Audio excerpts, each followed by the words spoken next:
Welcome to Storytime with Sonia Panda. Curious George, a home for honeybees. George and Steve like to build things. You two are good builders, like bees, said Betsy.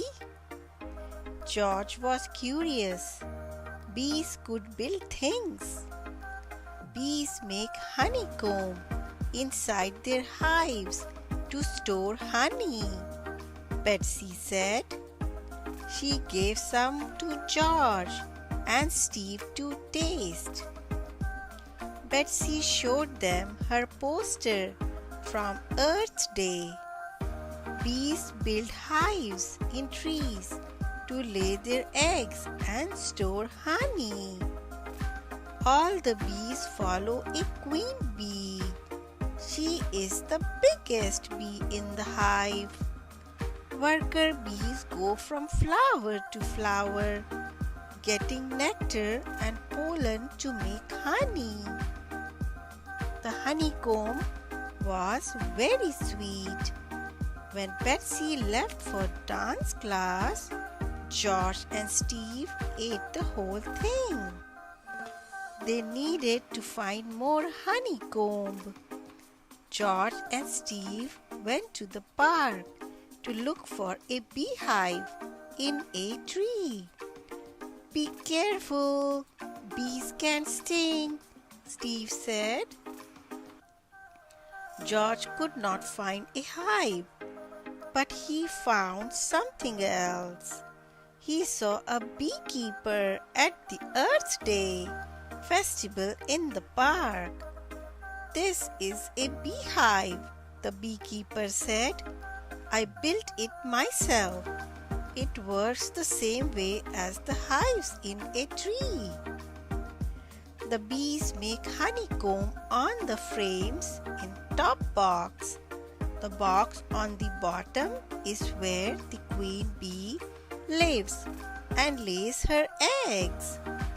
You can build your own beehive, the beekeeper said. Then you can get more honeycomb. They went back to George's house to get started. Steve drew plans for the hive. George thought building boxes would take a long time. George tried to use drawers. Some drawers did not fit together. But a kitchen cabinet would make a great beehive. Surely the man with the yellow hat would not mind. George knew where to get frames.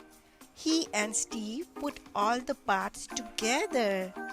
Their beehive was ready to go back to Betsy's house. Now they needed to find some bees. George had an idea. Maybe if their hive had flowers, the bees would move in. But just then, Betsy came home. I'm sorry we ate all your honeycomb, said Steve.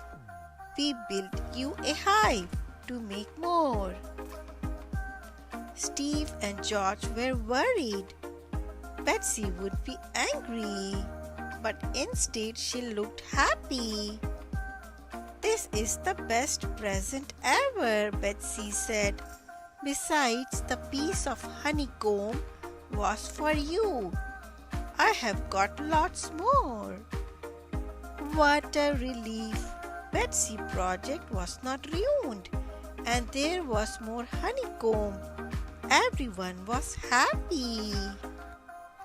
Well, almost everyone. Thanks for watching. I hope you enjoyed this story. Please don't forget to like and subscribe to Storytime with Sonia Panda to listen to more stories with me. Take care, friends.